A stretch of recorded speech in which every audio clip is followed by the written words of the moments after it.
미주 한인사회 쇼핑 트렌드에 새로운 변화가 시작됩니다. 미주 한인들을 위한 아마존 스타일의 홈쇼핑이 탄생했습니다. 최신 트렌드에 맞는 발빠른 상품 업데이트로 언제든 최신 상품의 쇼핑이 가능하고 까다롭고 엄격한 제품 선정을 통해 최상의 품질을 보장합니다. 인터넷이 어렵다고요? 친절하고 전문적인 고객 서비스에서 상담부터 결제까지 도와드립니다. 로그인 필요 없이 복잡한 주문 프로세스를 모두 없앴습니다. 이제 한국 제품 미국 내 쇼핑은 한국 홈쇼핑이 최고입니다.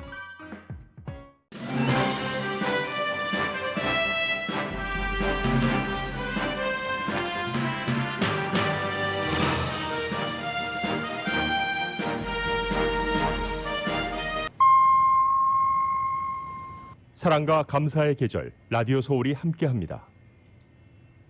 강혜신의 오늘의 미국.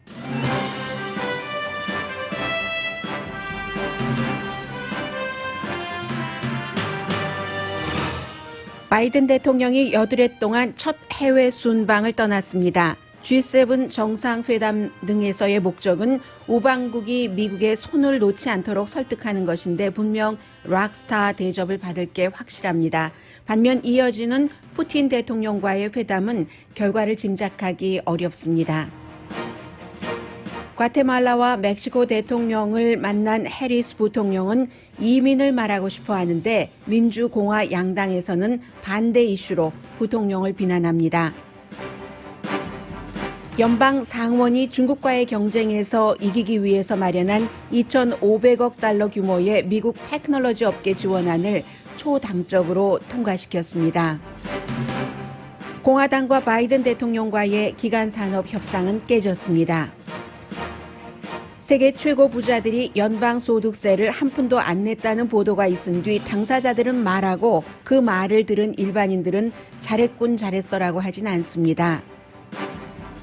쉽게 옮기고 쉽게 옮는 변이 바이러스 델타가 미국에서 확산되고 있습니다. 그러나 7월 4일에 집단 면역이 가능하다는 예상도 새로 나옵니다. 치킨이 미국인이 가장 많이 먹는 육류로 확실히 자리 잡았습니다. 미국인이 가장 많이 먹는 채소는 감자, 과일은 사과입니다.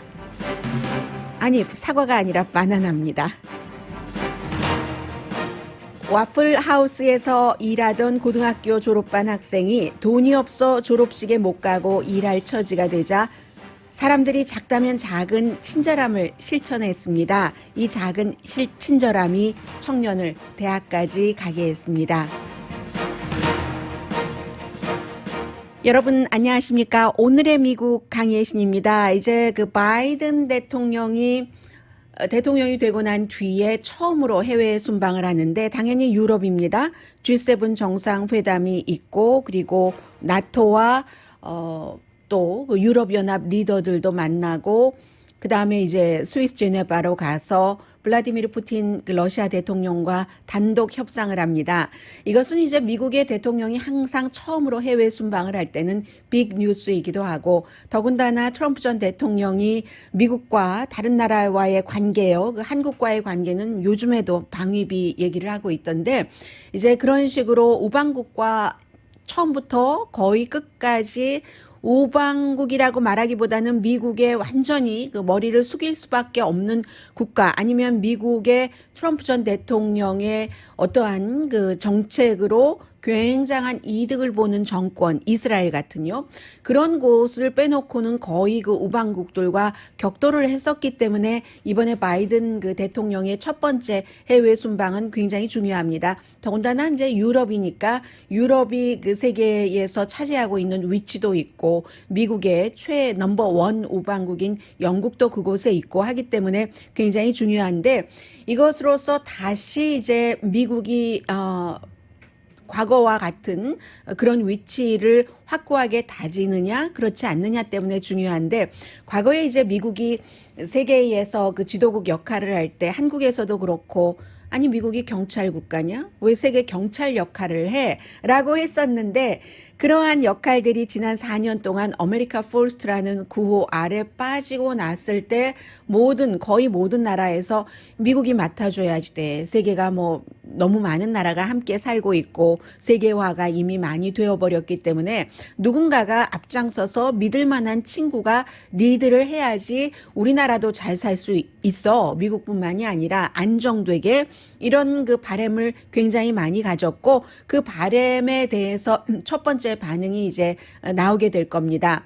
지난번에 이제 G7 정상회담을 제일 처음에 트럼프 전 대통령이 했었을 때는 캐나다에서 했었었죠. 그때 이제 뭐 어떤 얘기가 있었죠? 뭐 누군가가 그 무슨 같이 모이는 곳에 늦게 나오니까 캐나다 총리도 늦게 왔어요. 그러니까 이제 캐나다 총리가 핫마이크라고 하죠. 안 들리게 이 트럼프 전 대통령이 혼자서 수십 분을 너무 많이 말을 해서 내가 그래서 이 미팅에 늦어서라고 말하는 것이 드러났고 그리고 이제 그러한 점에 대해서 캐나다 총리와의 페이스 투 페이스 그 인터뷰를 회담을 바로 앞두고 저스틴 그 트루도 총리는 투 페이스를 가진 사람이 아주 나쁜 입장으로 그렇게 얘기를 했고 그리고 나서 또 유럽의 지도자들과 만나면서 그 사진 하나가 모든 것을 말해줍니다. 앙겔라 머켈 그 독일 총리가 유일하게 그 당시에 여자였는데 딱 트럼프 전 대통령만 혼자 앉아 있는데 옆에는 존 볼튼도 있었고요. 그리고 이제 그 당시에는 그 일본 총리도 아베 신조도 이렇게 팔짱을 끼고 뭐 쳐다보면서 다른 사람들도 전부 트럼프 대 다른 사람들, 다른 나라 지도자들 해서 격돌하는 그런 모습이 있었고 그리고 나서 헬싱키에서는 이제 푸틴만 좋다고 하고 이 모든 것들이 이번에는 다 반대가 되게 되는 그런 그 회담 미팅들인 겁니다. 동맹국에서 동맹국을 이제 거의 적처럼 대우한다던가 했었던 지난 4년 동안이 다시 동맹을 찾아오는데 그런데 그 4년 동안 다른 나라들이 아무것도 안 한 게 아니거든요. 미국이라는 나라가 믿을 만한 나라인 줄 알았는데 그게 아니네. 미국이 안 한다면 그래 빠져. 파리 조약에서 빠져? 그럼 우리끼리 할게. 하면서 유럽에서도 어느 정도 유럽 아니라 다른 나라에서도 야 미국의 지도자가 저렇게 얼굴을 싹 바꾸면은 우리가 이런 난처한 처지가 되네 하면서 나름대로 이제 모색해왔던 것들이 있고 그러한 모색 중에 중요한 게 중국과 손을 잡는 것들이었었죠. 실크로드가 이렇게 아프리카, 유럽까지 다 퍼져나가고 남미 쪽으로 이렇게 오는 그러한 관계들이 있어 왔기 때문에 그것을 어떻게 다시 절연시키고 미국의 지금 최대의 생각하는 나라는 두 나라는 중국과 러시아잖아요.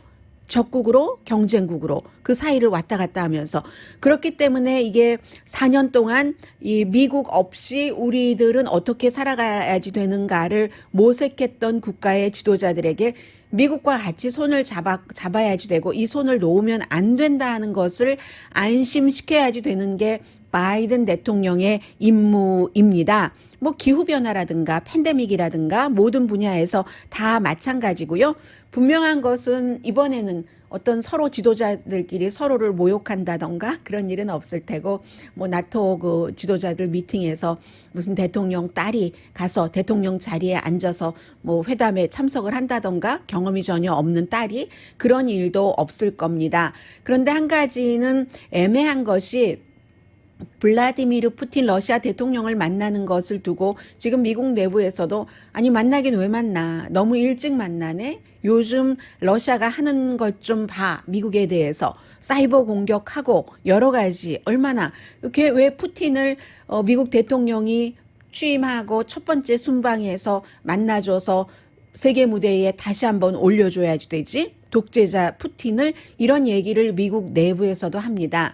그러나 바이든 대통령은 분명히 뭐 여러 가지 그동안 푸틴이 미국에 했었던 것에 대해선 얘기를 할 것이고 그리고 이제 러시아와도 뭐 다 용도에 맞게 서로 활용을 하면 되니까 이런 형태로 지금 만나는데 그것이 아주 쏴한 분위기가 될지 아니면 뭐 그럭저럭 하네 뭐 아니면 굉장히 좋다고 될지는 아무도 지금으로서는 상상할 수가 없고 먼저 런던에 가죠. G7 정상회담하고 그리고는 이제 브뤼셀에서 나토와 유럽 연합 지도자를 만나는데 이 두 군데에서는 락스타 대접을 받을 것이라고 제가 헤드라인에서 말씀을 드렸는데 그럴 겁니다. 왜냐하면 바이든이라는 사람이 뉴 페이스가 아니기 때문에 이 모든 지도자들 푸틴과도 처음 만나는 게 아니고 시진핑과도 이번에 아니지만 처음 만나는 게 아니고 세계 모든 그 정상들을 다 압니다. 왜냐하면 바이든 대통령이 수십 년 동안 상원 의원과 부통령을 했었기 때문에 그러니까 편안하게 대접 자체는 락스타의 대접을 받을 테고 푸틴과 만나게 되면은 트럼프 전 대통령과는 다르겠죠. 트럼프 전 대통령이 안 했던 것이 있습니다. 러시아와 북한에 대해서 인권에 대해서 한마디도 하지 않았죠? 그런데 분명히 바이든 대통령은 러시아의 인권에 대해서 얘기를 할 테고 선거 개입, 미국 선거 개입, 사이버 공격에 대해서도 얘기를 할 것인데 아무튼 무엇이 될지는 모르겠다. 이런 것이고요. 미국 역대 대통령이 해외 순방을 많이 한 대통령과 적게 한 대통령이 있는데 최근의 대통령 가운데서는 트럼프 전 대통령이 가장 적게 했습니다. 왜냐하면 가야 환영받지 못할 것을 너무 잘 알았기 때문에도 아주 중요한 이유에 포함이 됩니다. 영국에 간다고 하니까 영국 엘리자베스 여왕을 만나러 가는데도 막 기저귀 찬 베이비 풍선이 하늘에 날아다니고 런던에서 사람들이 오지 말아라 하고 시위하고 있었잖아요. 그래서 트럼프 전 대통령은 32번 해외 방문을 했고 버락 오바마 전임자죠. 전 대통령은 120번. 그런데 오바마 전 대통령보다도 조지 W. 부시, 아들 부시 대통령이 더 많이 해외 순방을 했습니다. 140번, 그 전에 클린턴, 그리고는 이제 그 아버지 부시 대통령인데 60번, 레이건 49번 이렇게 과거에는 좀 해외 순방을 조금 덜 했어요. 이런 것은 분명히 뉴스를 들으시면서 뉴스에 아주 화난 분들은 세계화 이후에 미국 대통령들의 해외 순방도 많아졌구나라고 짐작을 하실 것 같고요.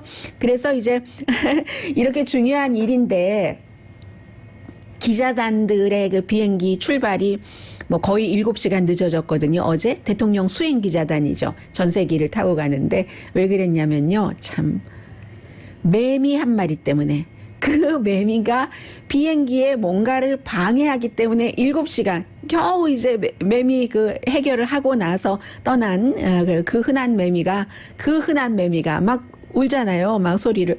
그 흔한 매미가 그 중요한 그 사람이 해외 순방하는데 취재를 하는 중요한 사람들이 타는 전세기를 거의 7시간 동안 발을 묶어뒀었고요. 그리고 이제 그 해리스 부통령 미국으로 돌아왔는데 사흘 동안 과테말라와 멕시코를 방문을 해서 이제 경제 지원도 하고 백신 지원도 하고 대신 미국의 불법으로 오는 사람들이 줄이도록 완전히 없을 수는 없겠죠. 그런 여러 가지 방안들을 그 논의를 하고 왔는데 어제 그 멕시코 대통령과는 경제적으로 어떤 그 멕시코라든가 중남미에 기회를 주는 여러 가지 안에 이제 부통령으로서 서명을 했습니다. 그 안드레스 마누엘 로페즈 아브라도르 대통령과 함께 했고요. 청소년들 도와주는 프로그램도 있고 농업 개발하는 프로그램도 있어서 1억 3천만 달러를 3년 동안 지원한다. 미국이 어떤 리드를 하는 그런 국가가 되려면요. 돈을 쓰지 않고는 안 됩니다. 가정에서도 마찬가지잖아요. 돈 없이 이루어지는 관계는 더 훌륭하고 이상적인 관계지만 이제 현대사회에서는 어느 정도 부모와 자식 간에도 돈이라는 것이 개입이 되는 거죠. 해서 과테말라에서도 그랬고 멕시코에서도 돈을 지원을 한다고 발표를 했는데 이 부통령은 공화당에서도 비난받고 민주당에서도 비난받고 같은 이슈가 아니라 반대의 이슈로 비난을 받는 겁니다. 공화당은 어제 제가 말씀드렸던 것처럼 그 MBC의 앵커와의 인터뷰에서 약간 그 카밀라 해리스가 너무너무 완전히 그 느물대고 보드라운 그런 태도는 아니잖아요. 어떤 땐 직설적인데 약간 인터뷰할 때 그런 것이 나왔거든요.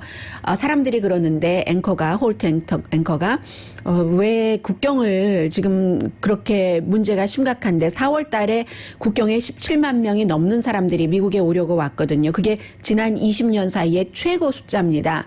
그러니까 중요한 것을 알리기 위해서 현장에 간다 하는 것 충분히 이해가 되는 그런 부분이에요. 그런데 왜 안 가느냐라고 얘기를 하니까 그런 의견이 있다라고 했을 때 카멜라 해리스가 그거 아는데 지금 과테말라 아니냐.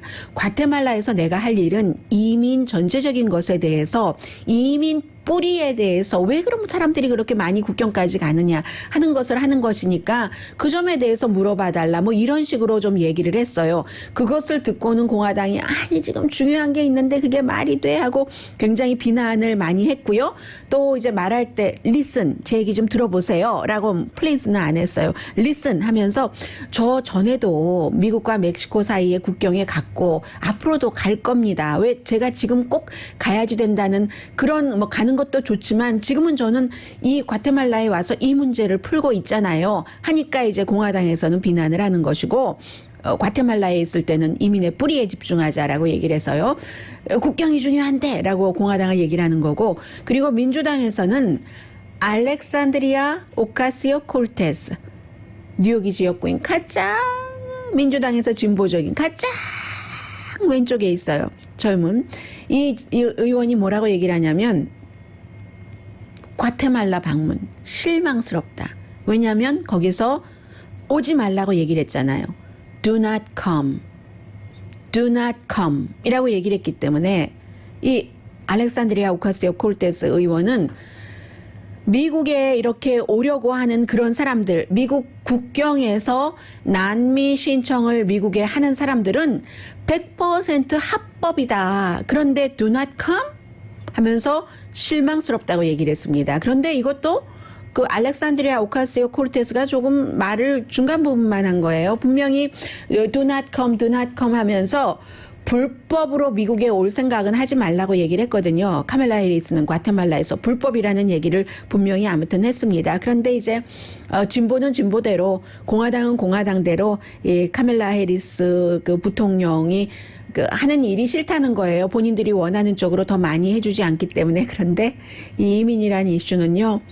너무너무 복잡하고 너무 많은 국가와 너무 많은 부서가 미국 한 국가만 하더라도 국토안보부, 상무부, 재무부, 법무부, 백악관 다 거기다가 주정부 다 개입이 돼야지 되는 거거든요. 그렇기 때문에 쉽게 할 수 있는 것도 아니고 과거에도 그랬고 현재도 그렇고 이민의 뿌리는 왜 미국으로 남미에서 오려고 하느냐. 그 뿌리는 미국과도 얽히고 설켜서 미국이 어떤 정권을 그 지지를 해서 어떤 정권은 또 뭐 예를 들어서 아주 부패한 것도 봐주고 이런 여러 가지가 있기 때문에 미국도 인도적인 차원에서 인권을 얘기하는 미국이 과거에 미국이 했었던 것도 있고 참 이러지도 저러지도 못하는 형편도 있고 무엇보다도 이민 이슈는 대통령이나 부통령이 강조를 한다고 해서 되는 문제가 아니죠.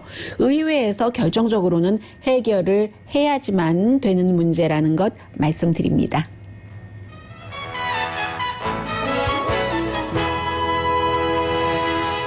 네, 그리고 또 하나 이민에 대해서는 최근에 이제 그 바이든 대통령이 행정명령 내놓은 것 가운데서 모든 분들께 다 해당되는 게 아니니까 여러분들께 다 전해드리지는 못하는데 과거에 예를 들어서 가장 큰 차이점이 뭐냐면은 트럼프 전 대통령 때는 무조건 잡아라, 무조건 잡아서 내보내라 하는 그런 것들이 있었는데 그것을 지금 안 하게 했거든요. 안 하게 하니까 비난하시는 분들이 굉장히 많아요. 합법 이민을 중심으로 해야 되는데 왜 불법 체류자들을 왜 안 잡고 이러는데 그게 여러 가지가 이민은 복잡하잖아요. 여러 가지가 다 포함이 된 겁니다. 예를 들어 그분들도 지금까지 세금을 내고 일을 하셨고 세금은 내면서 베네핏은 못 받은 분들도 계시고 그리고 그런 분들을 일일이 추방하고 하려면은 또 인력이 필요하고 뭐 법정부터 시작해서 그런 것들이 다 필요하고 그런데 지금 인력이 모자라서 할 수가 없어요. 그렇게 될 경우 그것 쫓아다니느라고 합법적인 이민 처리도 못 하거든요. 1년 동안 이민에 대해서 강경한 정책을 하려고 원래 했는데 코로나 바이러스 사태가 일어나니까 국무부가 올 스탑해버렸잖아요. 비자에 대해서. 그렇기 때문에 이제 과거에 했었던 대로 뭔가 죄를 저지르지 않고 그랬었던 사람은 뭐 바로 추방 절차를 밟는다던가 이런 일이 없도록 하는 행정명령 같은 것은 바이든 대통령이 발표를 얼마 전에도 했는데 그러한 모든 것들은 대통령이 바뀌면 또 바뀌기 때문에 근본적으로는 이 문제는 뿌리를 해결해야지 된다는 말 맞고요. 그리고 미국 내부에서는 의회에서 해결을 해야지 되는 거죠.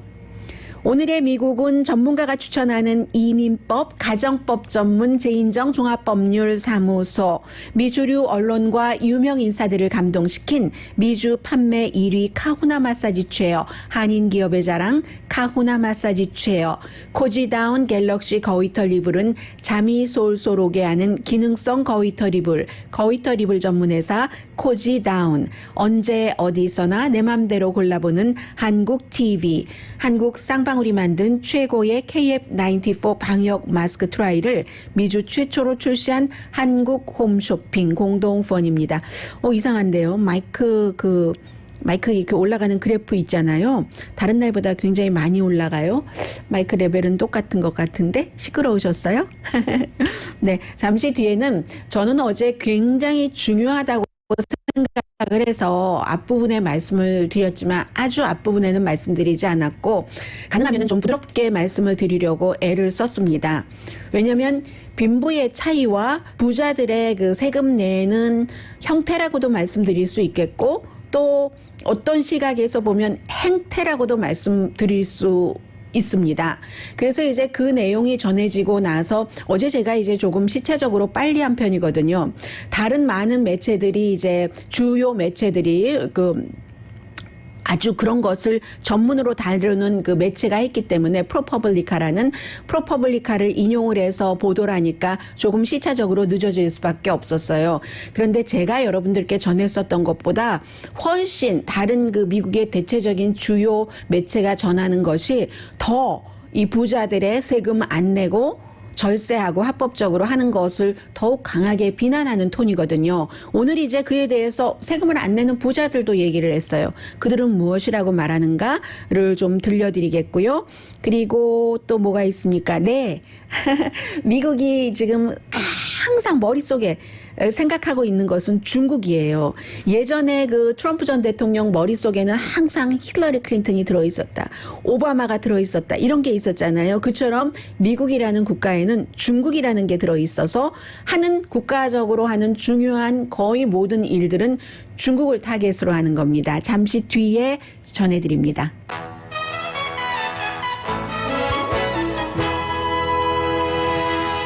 라디오 서울 방송 오늘의 미국 듣고 계십니다. 네, 마이크에 울림이 조금 있었다고 얘기를 하시는데요. 지금은 어떠세요? 네. 미국의 그 세금이요. 부자는 그럼 세금을 얼마나 내야지 될까? 이 문제는 미국이라는 나라가 처음 만들어졌을 때부터 지금까지 사실은 계속 됐었던 그런 일이거든요. 미국이 식민지 시대에는 그때는 이제 북부, 뉴 잉글랜드, 매사추세츠 이런 데에 사는 사람들이 유럽보다 식민지가 아닌 그 본국보다도 그 세금을 훨씬 많이 냈고요. 나중에 티파리 이런 것이 생겼었잖아요. 보스턴 티파리 이런 것들 부자들 그렇죠. 그래서 땅에도 세금 붙이고 그 당시에는 보석에도 세금을 붙이고 그랬었습니다. 그 본국에서 굉장히 많이 걷어갔었던 거예요. 그리고 이제 남부 같은 경우는 좀 노예주들에게 이제 시간이 지나면서 굉장히 세금을 적게 물게 했죠. 그랬기 때문에 노예주들이 부자가 될 수 있었던 그런 기반들이 있고 그 복잡한 걸 어떻게 다 말씀을 드리겠어요. 그리고 나서 식민지가 아니라 나라가 딱 만들어지고 나서 그리고 나서 20세기까지 굉장히 이제 미국이 지금도 그렇지만 이 부의 불평등이 심화됐고 두 번의 전쟁이 있었고 남북 전쟁이 아니라 1차 대전, 2차 대전도 있었고 대공황도 그 전에 있었고 그 중간에 있었고 그러면서 굉장히 그 세금을 부자들에게 많이 내도록. 그래서 미국이 그 당시에 세계 다른 나라와 비교를 해보면 가장 그 진보적인 그 세금률을 갖고 있었다고도 볼 수 있습니다. 1950년대 뿐만이 아니라 60년대까지도 이제 최고 부자, 최고 뭐 울트라 부자 같은 경우는 본인의 뭐 그 세금률이 한 50%가 넘었거든요. 50년대, 60년대에도. 그러다가 60년대 이후부터 부자에 대한 세금이 계속 내려오기 시작했죠. 내려오기 시작해서 그 부자라는 것도 일반 부자 같은 경우는 이제 많게 37% 내잖아요. 싱글이 52만 3,600달러 이상을 벌 때는 이 이제 트럼프 전 대통령 때 조금 낮춰서 그렇죠. 원래는 39.6%였는데 그렇게 했는데 그런데 이제 어제 말씀드린 것처럼 프로퍼블리카라는 곳에서 국세청의 자료를 어떤 형태로 이렇게까지 자세히 알 수 있었는가는 말하지 않았지만 그 전문 기자의 심층 보도만을 하기 때문에 전문 기자가 몇 개월 동안을 이리저리 꼼꼼하게 계산을 했다고 하거든요. 그래서 결국은 그냥 부자도 아니고 그냥 뭐 52만 3,600달러 이상 벌면 세금률이 37%인데 완전 세계 최고의 넘버원 부자, 뭐 세계 손가락 5번 안에 들어가는 그런 부자들이 평균 2014년부터 2018년까지 낸 연방소득세가 3.4%였다는 거잖아요. 일반인들이 뭐 한 이리저리 계산하면은 보통 중간층이 12% 정도 될 겁니다. 뭐 소셜 시크릿은 빼고요. 6.5%는 빼고. 그래서 이렇게 돼서 어제 이제 말씀을 드린 그대로예요. 그런데 제프 베조스가 세계 넘버원 부자입니다. 그런데 2007년도에 이미 억만장자였죠. 아마존을 창업한 워싱턴 포스트의 사주. 그런데 이 제프 베조스가 2007년도에 억만장자 때 세금을 안 냈다는 겁니다. 이 사람은 그런 세금 안 냈다고 2007년도에 뭐 자선단체에 기부를 많이 했느냐. 그것도 자선단체에 기부 가장 거의 안 하는 그런 이제 아마존 CEO잖아요. 그랬는데 2011년도에도 또 세금을 안 냈어요. 네트의 그 자산이 180억 달러가 있었을 때도 연방소득세 안 냈고 오히려 여기서 한 가지를 추가하자면 그 해에 2011년도에 자신의 네트 자산이 180억 달러인 사람이 자녀 세금 공제 혜택을 4,000달러를 받았답니다. 연방정부에서 세금은 안 내고 그랬어요. 그래서 2014년부터 2018년 동안 자산이 990억 달러가 늘어났대요. 그런데 이 사람의 그 기간의 세금률은 0.98%, 그러니까 1%도 안 되는 거예요. 1%도 안 되는 겁니다. 아무튼 그렇게 됐어요. 그래서 이제 프로퍼블리카가 이 내용을 보도를 하면서 뭐 당연히 인터뷰를 요청을 했겠죠. 이메일로도 보내고 전화도 하고 했겠죠. 답을 안 했습니다. 제프 베조스는요. 그리고 일론 머스크 같은 경우는 지금 네트 자산이 10억, 1000억, 10억, 1000억, 100억, 151억 달러. 아니죠. 10억, 100억, 1000억, 1510억 달러. 아이, 제가 큰 돈 몰라요. 10억, 100억, 1000억, 1510억 달러가 네트 자산인데 이 사람도 결국은 그 세금률 보면 한 3.27% 많이 낸 편이에요. 부자 중에서는 3.27%잖아요. 그래서 다시 또 프로퍼블리카가 어떻게 생각을 하느냐라고 인터뷰 요청을 했더니 물음표만 와 하면서 물음표만 이렇게 보냈다는 겁니다. 그러면 마이클 블룸버그 전 뉴욕 시장은 네트 자산이 590억 달러래요. 세금을 1.3%를 냈습니다. 나는 내야지 되는 건 냈다. 세금률이 그렇다는 얘기예요. 그리고 블룸버그 전 시장의 대변인이 얘기하기를 자선 이런 기빙하는 것 얼마나 많이 했는데 이 사람은 그런 거 합치면 연수입의 75%를 낸 거야 라고 얘기를 하고 있거든요.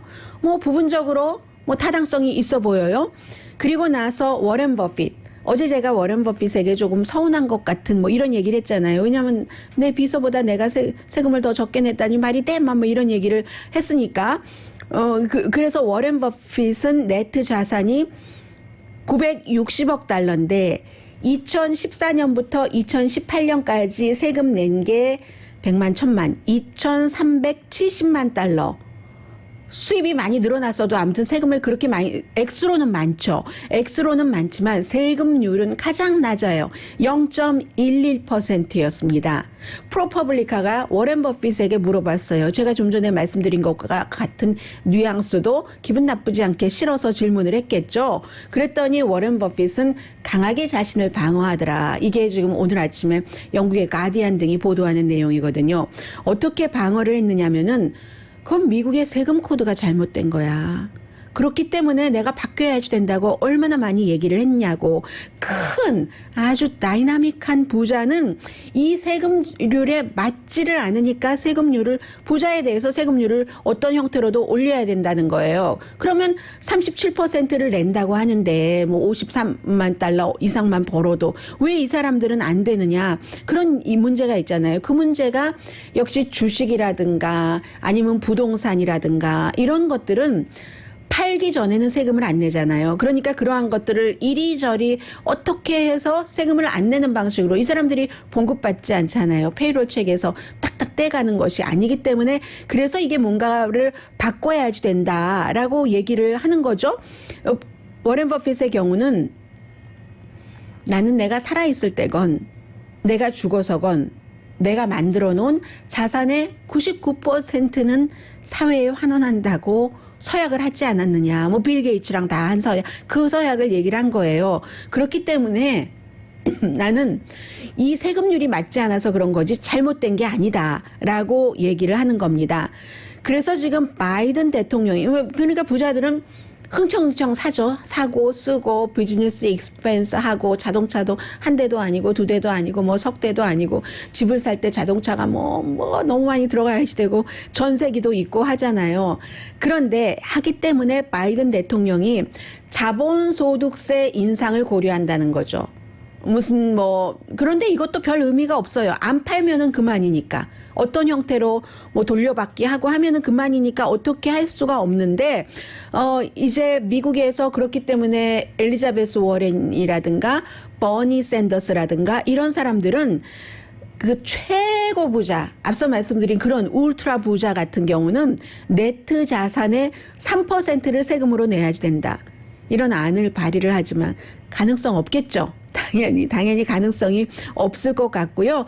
이제 그 부자들 자신이 뭔가를 바꾸지 않는 한, 얼마 전에 말씀드린 것처럼 미국에서 적어도 100만 달러 이상 자산을 150만 달러든가요? 그런 자산을 가진 사람들이 patriotic millionaires에서 부자들에 대한 세금을 어떤 형태로든 올려서 받아낼 수 있는 형태로 올려야지 된다는 것을 지금 주장을 하고 있잖아요. 자신들이 해야지 되는 거죠. 최고 부자 400명이 미국에서요. 미국의 최고 부자 400명이 미국의 최고로 돈을 못 버는 1억 5천만 명이 갖고 있는 자산을 합친 것보다 많답니다.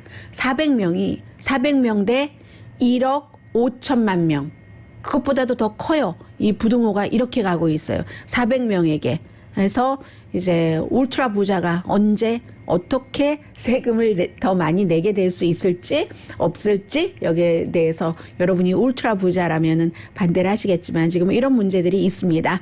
그리고 바이든 대통령이 이제 런던으로 떠났지만 어제까지로 바이든 대 카피톨 웨스트 버지니아가 지역구인 공화당의 연방 그 상원 의원이 협상을 하던 기간 산업안은 깨졌습니다. 그래서 깨지고 나니까 카피톨 의원이 바이든 대통령을 비난을 했어요. 이거 20표를 얻을 수 있는 것을 깨쳤다 하는데 그거는 20표라고 하기는 좀 힘들죠. 왜냐하면 민주당 공화당이 섞였기 때문에 어차피 민주당이 대체로 한두 명 빼놓고는 이 기간 산업안에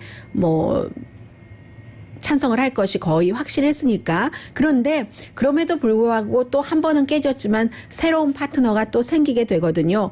이렇게 돼서 영 안 될 것 같다 하면은 지금 그 민주당 쪽에서는 그냥 지난번에 1,400달러 그런 것 600달러 이런 형태로 지급했었던 거 그런 것들처럼 민주당만으로 통과시키는 것을 논의를 해라라는 얘기가 지금 굉장히 많이 나오고 있고요. 중국에 대해서 어떠한 힘듦을 주는 그런 그 법안에 대해서는 잠시 뒤에 말씀드려야지 되겠네요.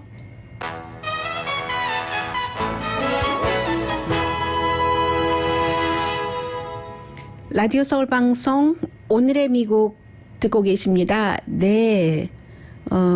지금 그게 지금 뉴스가 되고 있죠. 엘살바도르가 처음으로 그 국가별로는 세계에서 합법적인 화폐로, 커런시로 비트코인을 선택을 한 겁니다. 엘살바도르 의회에서 법으로 만들어지기까지, 통과되기까지 84명 가운데서 62명이 찬성을 해서, 그러니까 이 정도면 압도적인 찬성이잖아요. 해서 상품, 서비스, 돈을 이제 해외에서 보낼 때, 그런 때, 뭐, 세금을 낼 때도 비트코인으로 낼 수 있도록 그렇게 했습니다. 최근에 비트코인 가격이 많이 내려갔었는데, 엘살바도르가 이렇게 하겠다고 하니까 비트코인 값이 5%가 지금 올랐네요. 지금 MBC 뉴스가 보도한 것을 보니까 그 사이에도 또 값의 변동이 있을 수는 있는데, 일단 엘살바도르는 90일 안에 이 비트코인을 합법적인 화폐로 하는 것을 시작을 한다는 겁니다. 일단 보겠죠. 엘살바도르라는 나라가 아주 그 경제적으로 선진국이고 그렇지는 않지만 처음 시작을 했기 때문에 볼 것 같습니다. 그리고 미국 의회는 인준 청문회 말고는 바이든 행정부 들어서 이 정도의 많은 그 표차로 통과시킨 안을 처음 봤습니다.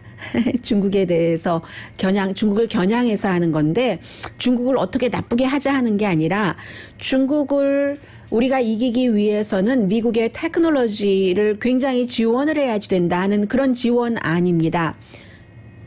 10억, 100억, 1000억, 2,500억 달러를 지원을 하는데, 이게 이제 앞으로 10년 동안 어디에 과학적인 것, 특히 인공지능에 굉장히 포커스를 둔다고 얘기를 했거든요. 그래서 미국 혁신과 경쟁 법안 하는 겁니다. 즉시 500억 달러를 컴퓨터 칩, 지금 미국이 굉장히 중요하게 생각하고 있어요. 그리고 새로운 테크놀로지 분야에 전국 과학재단이라는 게 있어서 그쪽을 중심으로 해서 지원을 하고, 뭐 인공지능도 연구를 하고, 또 100억 달러는 상무부에 지원을 해서 역시 새로운 테크놀로지입니다. 전부 새로운 테크놀로지예요. 뭐 이런 것을 통과시키고 나서 척 슈머, 민주당의 상원 원내대표가 이러한 것들이 꼭 중국과의 경쟁인 것뿐만이 아니라 높은 임금을 받을 수 있는 새로운 일자리를 앞으로 10년 동안 많이 만들어낼 것이다. 혜택을 받는 곳은 지역은 뉴욕, 샌프란시스코 물론인데 뿐만이 아니라 어스틴을 넘어서 작은 플레이스에도, 작은 뭐 도시라든가 어떤 지역에도 지원을 할 것이다 라고 발표를 했고요. 중국은 합법적으로 또 불법적으로 이 테크놀로지를 통해서 어떠한 그 어드밴티지를 가지고 간다는 얘기예요. 그래서 그러나 중국이 미국의 처지는 절대로 미국만큼 잘할 수 없는 한 가지가 있다라고 얘기를 합니다. 연구와 과학에 강하게 투자하는 것. 중국이 강제적으로 무엇을 하고 카피하고 저작권료 안 내고 이러한 것들로 인해서 빨리빨리 쉽게 발전을 할 수는 있지만, 미국은 굉장히 조금 그런 부분에서도 중국보다는 신사적이잖아요. 미국을 중국이 따라오지 못하는 것은 연구와 과학에 아주 집중적으로 강하게 많은 돈을 투자하는 것. 그리고 지금 그걸 해야지 될 때다라고 얘기하는데, 이 부분은 맞는 얘기죠. 왜냐하면 미국이 뭐 사람들이 노벨상 그거 누가 요즘 생각이나 해라고 얘기를 한다지만, 노벨상이라는 것의 기준을 보면은 그 나라의 국력이 이렇구나. 의학상, 물리학상, 화학상, 미국 사람이 안 들어가는 공동 수상자일 경우는 뭐 단독 수상 물론이고 한 번도 없을 그럴 정도잖아요. 그게 다 미국이 그만큼 이제 고등학교, 중학교, 뭐 수학, 산수 잘 못하고 초등학교까지 그런다 하더라도 딱 고등교육에 들어가면 차이가 확 나는 거죠. 그리고 거기에는 항상 이민자들이 포함이 됩니다. 유학을 와서 미국 대학에서 공부하고 연구까지 하고 미국 시민권자가 되고 미국에서 활동을 하는 그런 사람들, 이민과 미국의 과학과 그런 것에 대한 투자가 굉장히 중요하다고 보는 거고요. 그래서 이 법안이 통과된 뒤에 이제 그 바이든 대통령도 다른 나라들도 최근에는 이 같은 분야에 많이 투자를 하고 연구를 하니까 우리가 절대로 뒤처지면 안 되지.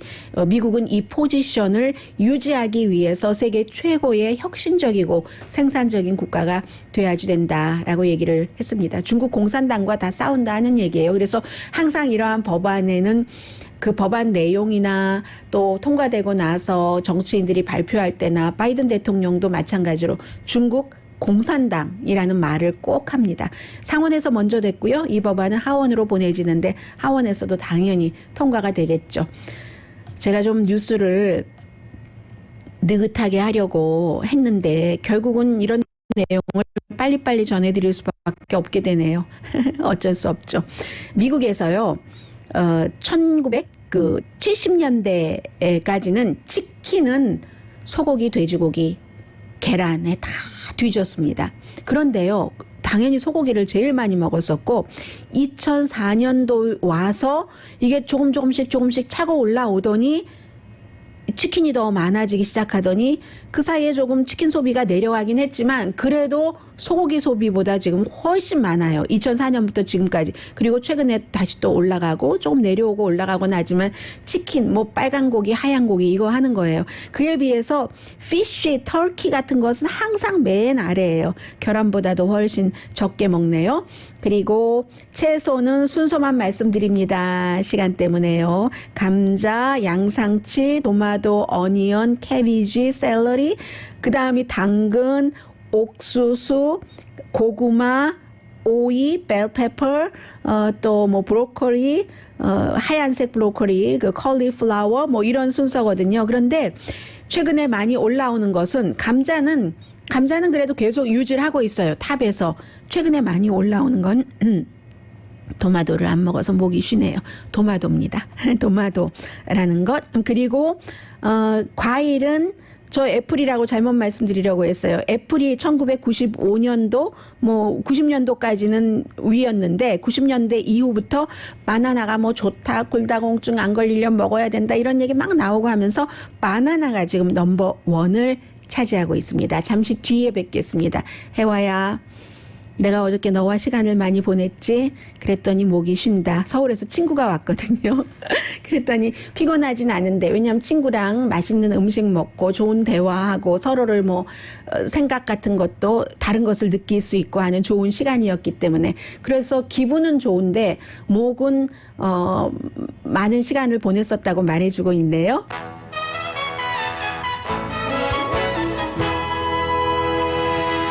라디오 서울 방송 오늘의 미국 듣고 계십니다. 네, 지금 7월 4일에 전체적인 그 집단 면역이 된다 안 된다 해서 오늘은 또 집단 면역이 될 수도 있다거든요. 지금 14개 주는 뭐 집단 면역 뭐 됐고 적어도 70%가 한 번은 맞았으니까요. 백신 12개 주는 뭐 이 추세로 가면 7월 4일에 할 수 있을 것 같다고 하는데 뭐 이 점은 긍정적인 면이죠. 그런데 지금 미국의 델타 인도에서 시작된 변이 바이러스가 많아져서 확진자의 현재는 6%는 델타 바이러스에 감염된 사람인데 서부 지역에서는 18%가 인도에서 생긴 델타 바이러스에 감염된 것이라고 하거든요. 지금 영국이 60%가 델타 바이러스 감염자이기 때문에 다시 문 여는 것을 주춤하고 있고 미국은 서부 지역에 이게 18%라고 하는데 뭐 로스앤젤레스를 포함해서 다음 주 같은 경우는 전면적으로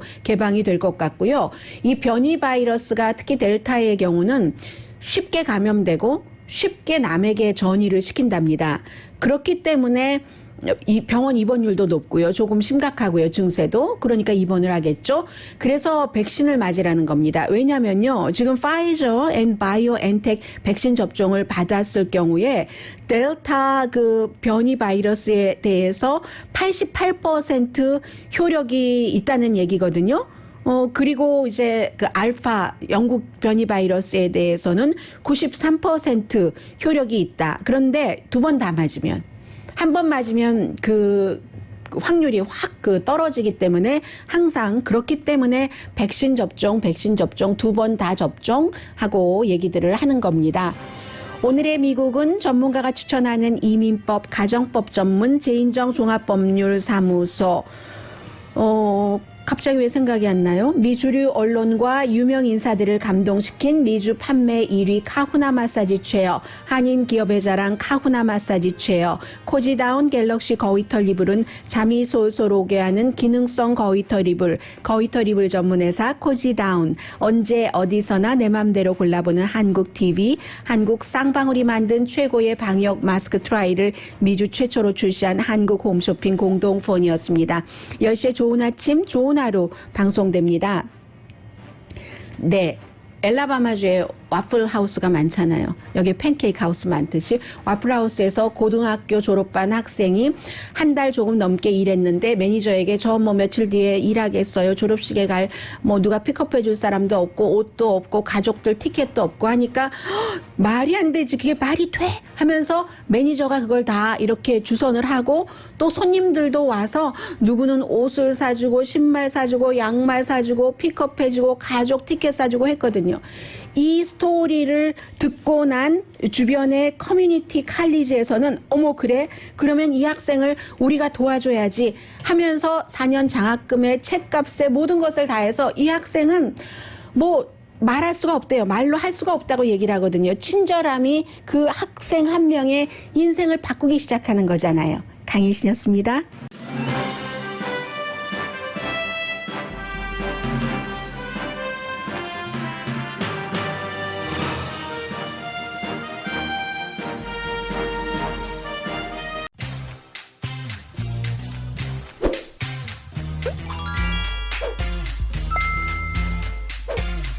you